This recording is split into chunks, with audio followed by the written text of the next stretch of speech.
Les haters. Phénomène des haters. Nouvelle fois, les haters au cœur de l'actualité. Aujourd'hui, la méchanceté se répand sur Internet. Comment expliquer un tel phénomène ? 20 ans plus tôt, Orangina Rouge crée un personnage qui marquera une génération entière. Pourquoi est-il aussi méchant ? Coïncidence ? Notre enquête a révélé des liens troublants entre les haters et Orangina Rouge. Habité par son personnage, le comédien Maurice Lamy se retrouve très vite piégé dans son rôle. Après Orangina Rouge, il a changé. Il était comme imprégné de son personnage. Il commençait à sortir en cachette. Il recevait des centaines de lettres de ses fans écrites à l'orange sanguine. C'était vraiment flippant.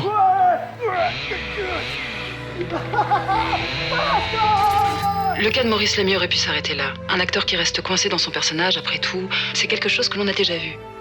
Mais j'ai senti, dès notre première rencontre, que son cas était vraiment à part.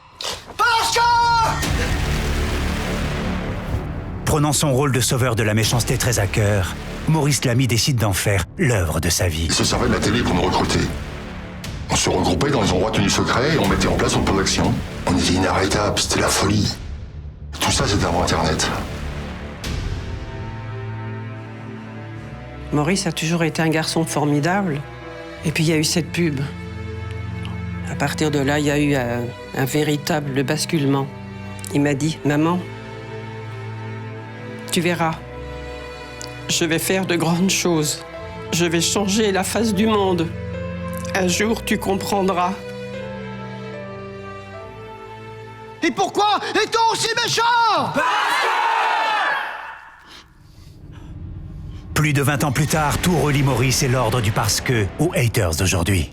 Les études ont montré irréfutablement que les dates de naissance des haters correspondaient parfaitement à l'âge d'or de l'ordre du parce que. Laissez-moi vous montrer quelque chose. Ça, c'était pas une mise en garde peut-être ? Ça veut dire je reviendrai dans 20 ans. Les signes étaient là, depuis le début. Internet est arrivé et ça a tout changé. L'ordre a pris une toute autre dimension avec les réseaux sociaux. Si l'on regarde la localisation des premiers tweets de haters en France, on découvre quelque chose de très troublant. Depuis toutes ces années, Orangina nie toute complicité avec son acteur fétiche.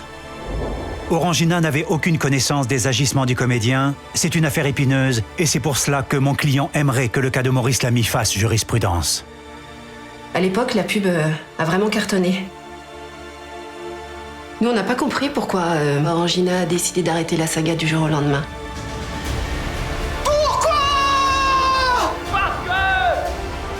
En interne, on m'a toujours dit de rester très discret sur ce dossier. Malgré les récentes révélations, cela n'empêche pas Orangina, 20 ans plus tard, de ressortir le produit à l'origine de ce scandale. Hasard ou préméditation ? Beaucoup pensent qu'Orangina avait conscience des manigances de son comédien. Oh, qu'est-ce que tu fais, toi ? Mais travaille ! Et maintenant qu'il a répandu la méchanceté, notamment sur Internet, le terrain est prêt pour le retour de l'Orangina Rouge. Ces adeptes sont infiltrés partout, dans les grands groupes marketing, les médias, les réseaux sociaux. Allez, dépêche-toi. Et toi ? Alors non, c'est très bien. C'est une organisation qui nous dépasse. Et n'oubliez jamais, la méchanceté, c'est gratuit. Et si c'est gratuit, il faut pas se gêner. Faire du mal, après tout, c'est tellement bon. Et pourquoi est-on aussi méchant ? J'ai créé un monstre. C'est sûr qu'Orangina veut nous faire croire à un cas isolé. Parce que C'est une génération entière qui est impliquée dans cette affaire. On peut couper là. Il semblerait que Maurice Lamy a achevé la création de ce que l'on appelle désormais la hatosphère. Avec le retour d'Orangina Rouge, le phénomène des haters ne semble pas prêt de s'arrêter. Ouvrez l'œil, ils sont partout.